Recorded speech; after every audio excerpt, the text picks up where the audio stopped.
Okay, good morning. Thank you all for being here. Just bear in mind the information that I'm about to give you is unfolding very quickly. What was originally scheduled to give you information on a suspect has turned into an announcement that we have a suspect in custody. In custody for attempted first-degree murder of a police officer. It's Kyle Williams, date of birth 9/11 of 92.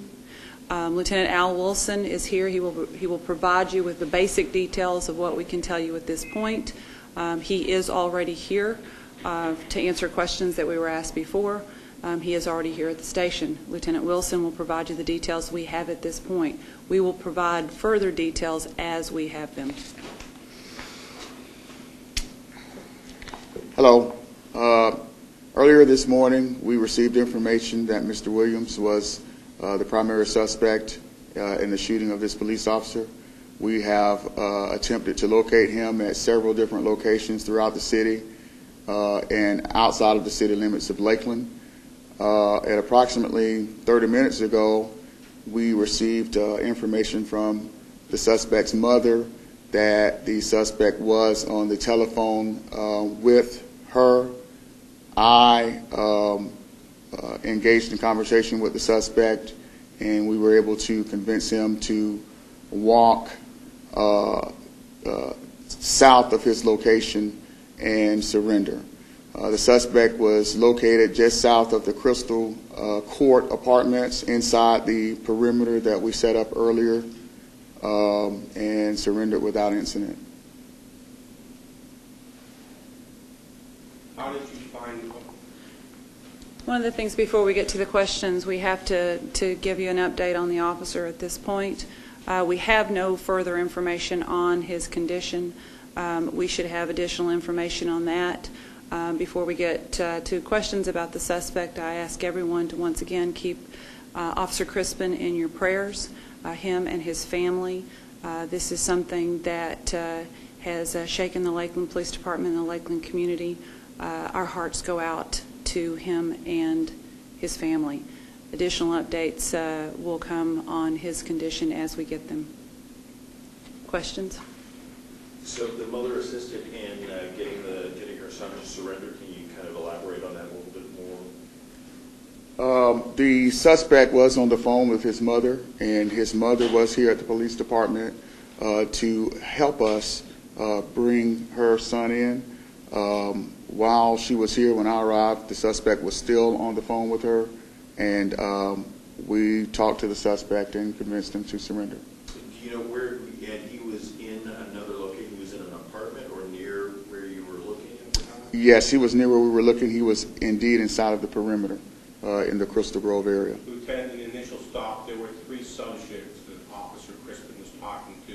You've named one suspect as a person who evidently pulled the trigger. There were 2 other people. Did they become cooperating witnesses? Tell us how you zeroed in on this particular suspect. Initially, we had 3 people involved. We had witnesses that advised that at least three people, were running from the scene, the crime scene. Through our investigation, we've determined that our suspect is indeed responsible for the shooting. Did the 2 other people help you guys?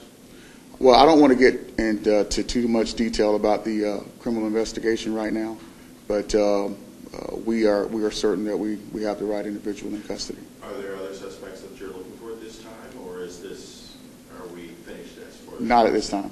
Do you have a clear idea of what actually transpired right before the shooting? I can take that one. At this point, as I said, this is unfolding. We have not had the opportunity to talk to Mr. Williams, the suspect, yet. Other than the conversation that has occurred on the phone. As I said, this is just unfolding, and he is just now in our custody. And so for us to be able to give you more than what we have already given you would be premature. So as soon as we have specific, complete details, we will keep you posted. Perhaps now is a good time then to talk about Officer Crispin. I know you spent the morning with the family at the hospital. You had brief information about him as a relatively new officer that we heard earlier. What can you tell us now about this officer's challenge? I have met with the family, and I can tell you that he comes from a very large, very loving family who were absolutely devastated by this. They have there's no words to describe what is occurring there. His mother, his father, and multiple brothers and sisters are at the hospital at this point, and they are requesting privacy. As I said, he's been here 18 months, a relatively new officer, has an outstanding reputation for being an outstanding police officer. And so at that point, there's not much more to say other than he's a great police officer, and he represents the Lakeland Police Department well. Can you give us any more information as to where he was shot, how many times, and if he's in critical condition now or anything of that nature? His condition, as described by the doctor to me at this point, is considered very critical to grave. What about the gunshot wounds? I'm not at liberty at this point to give you a lot more information on that, given the fact that he is still undergoing treatment and testing. And so to honor the wishes of the family, we're going to leave it at that. Can you, Lieutenant, elaborate any more about the conversation the suspect had with his mother when she was here at the police station? About what time that phone call came in, and any general details about how was he remorseful? What was? This phone conversation unfolded approximately 30 minutes ago, and I'm not at liberty right now to get into any details about what was discussed during that time. To help us out, when you say 30 minutes, are we talking about 8:15, 8 o'clock, and get a little? Yeah, approximately 8:25, 8:30. He called while she was here? Yes. He called her cell phone number? Yes. We've done some background checking. He's had some history with law enforcement. Can you elaborate more on his record? I have not looked at his criminal history, but I will note that there has been charges before for resisting an officer without violence. There has been burglary charges, and it appears as though he has had some gang affiliation. So, other than that, I really can't say any more. Retrieved a weapon yet? Ladies and gentlemen, Lieutenant Wilson has been up all night working on this. We really will provide you more specific information when we have it. We'd like to take the opportunity to, there is nothing about this that is anything less than horrific.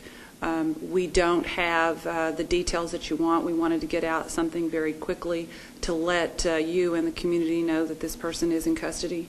For the safety of our community, we needed to get that out very quickly, but I'm going to ask you to bear with us at this point. Allow us to get the specific information. We will provide it to you when we have it. We've been up all night also, and I think I made a mistake. Is Lieutenant Wilson or Williams? Wilson. Chief, can I just ask you, so many of everyone in your department has been up all night working this, fretting on this. What's it mean to know that you have this guy? Relief. It is it's relief to know that we have him in custody. That he won't be, because my biggest fear is that we would have another officer hurt in bringing this person in, and that was something that we just couldn't have. So it is relief to us. It is a relief that we might know what happened, and it's relief that the community is now safe. And this is a situation that this police force has not seen in quite some time. Can you elaborate on that? We have not had an officer that was actually shot since the late 90s, and that was not a serious injury. Prior to that, it was the mid-80s, so this is something that, no, has not occurred at the Lakeland Police Department for a very long time, and we hope it never happens again. And can you give us a sense of how the force is holding up right now? Not well. You can imagine that it's a very traumatic event for all the police officers involved. The squad that he works with are very, very angry and very emotional that this occurred. To say, how are we holding up? We are a professional department, and we will do the things that we need to do, and we will do everything that we need to do to keep our community safe. But I have a very, very, very strong sense that this department will get through this. But right now, very, very traumatized officers. How many officers on the force? We have 226. And just for safety reasons, just to clarify, those other two people you originally thought were involved, you don't think that anymore? We will give you, that's what I'm saying, it's an ongoing criminal investigation. They are not currently listed as suspects. Is it possible to get a photo of Officer Crispin? I'm not sure we have that available just yet. We will, as we update his condition, we will let you know. I didn't hear if you said if a weapon has been recovered. I'm not at liberty to discuss that. I'm gonna cut off the details of the criminal investigation at this point. We will get you additional information as we have it accurately. That's one thing that we want to make sure that the information that we provide you is accurate. Thank you very much. Thank you, Chair. You're welcome. Lieutenant